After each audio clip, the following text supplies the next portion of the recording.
Hello! Hello everyone! Ako mag-check up ngayon kasi kung hindi mo mukha o sinipon, alam mo na yan. Kasi meron na akong napilapan about sa renewal, nandun lahat ng details ko, pero hindi ko alam kung kailan ako pupunta sa DFA and kung saan ako pupunta at kung anong pedsa, anong oras.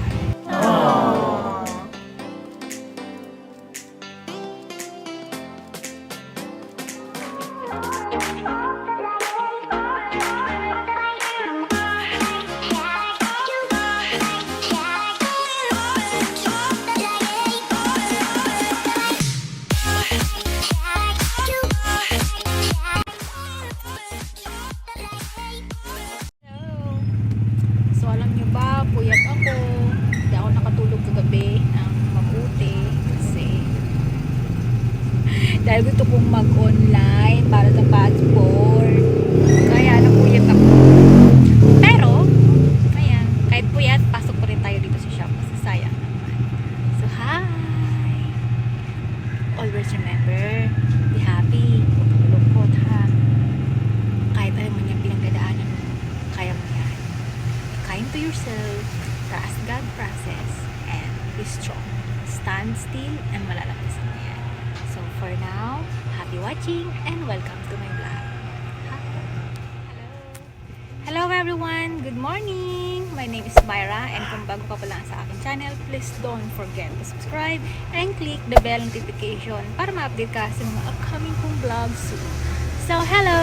Ngayon ay Miyerkules and parang may bagyo po yata tayo kasi it's been 3 days na laging umulan and nandito ako sa shop. So as you can see, ang outfit ng lola nyo, nakasombrero kasi nga, minsan lagi ako tumatakbo-takbo sa labas pag nabili ng pandesal, tinapay, turon, kaya kailangan magsombrero kasi ako yung tao na konting ambon lang, lagnat, konting ambon, ubos sipon, so mahirap na. Nakakatakot magpa-check up ngayon kasi kapag imumuka or sinipon, alam mo na yan. Kaya stay huwag kayong paulan. Stay safe. So, ayan. Good morning! So, ayan. Nandito ako sa shop. So, ayan. Ang cute ng sombrero ko, diba? Mura lang yan. Nakakatuwa. So, kamusta naman po kayong lahat?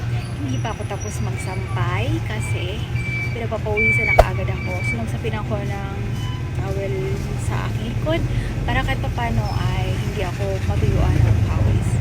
And after mga 5 minutes, tuloy ang sampay. Maliit lang kasi yung tindahan ko. So, sinusungkit ko yung mga damit from loob hanggang labas para i-hanger, display. Tapos bago ako umuwi, ibabalik ko na naman siya mula labas sa buo. O, diba? Ganon! So, ayan. Hello! Shout out to you who watching this right now. Hi! So, anyway, kagabi, sobrang puyat ko. Alam niyo ba kung bakit? Kasi sa kagustuhan ko na makapag-register ng appointment para sa passport sa DFA, siya na.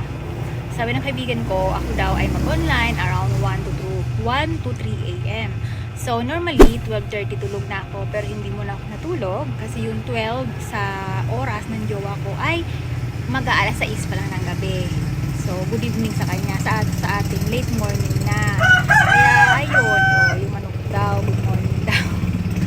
So, ayun, hindi ako natulog. Ginawa ko, nagkalikot ako sa iPad ko. Nag-try ako na magpa-schedule ng aking passport. Kasi expired na yung passport ko sa March 2022. So, 6 months na lang. So, kailangan ko siyang i-renew kasi I hope by next year, kapag umuwi yung jowa ko, ay magkita kami or baka magkita kami sa Thailand. So, mayroon akong ready passport. Kaso nga lang, sad to say, hindi po ako makapagpa-register ng time and day ng appointment.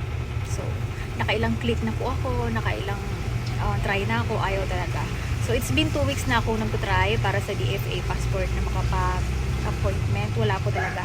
So, naklik ko na po talaga lahat ng DFA na pwede kang magpa-appointment. Kahit sa Cebu, naklik ko na.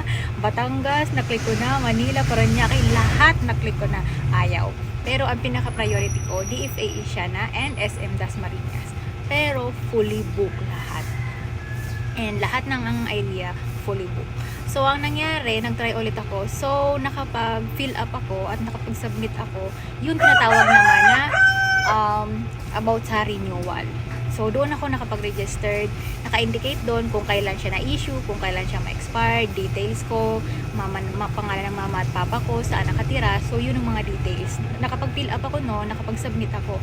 Pero, ang nangyari ay ganito.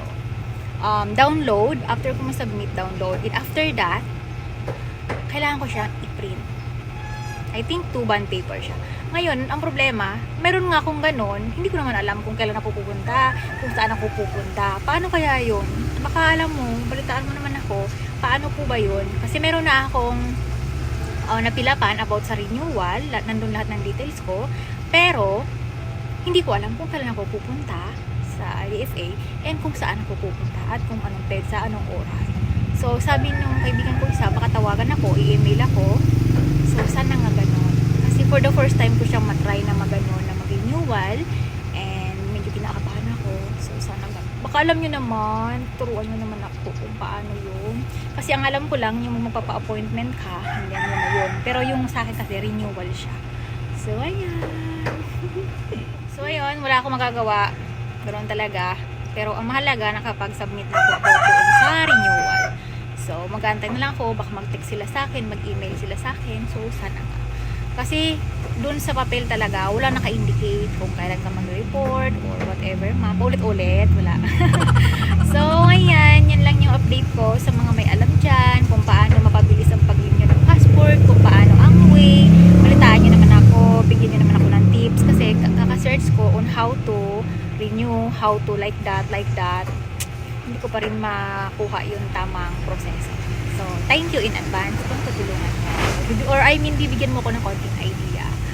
So, maraming salamat. So, ayan, I wish all of you everyone have a nice day. So, mag-ingat po kayong lahat palagi. So, sana huwag umulan ngayon ng malakas kasi ang hirap pag naulan. Kasi ang litong tindahan ko, binabaha ako doon sa harap.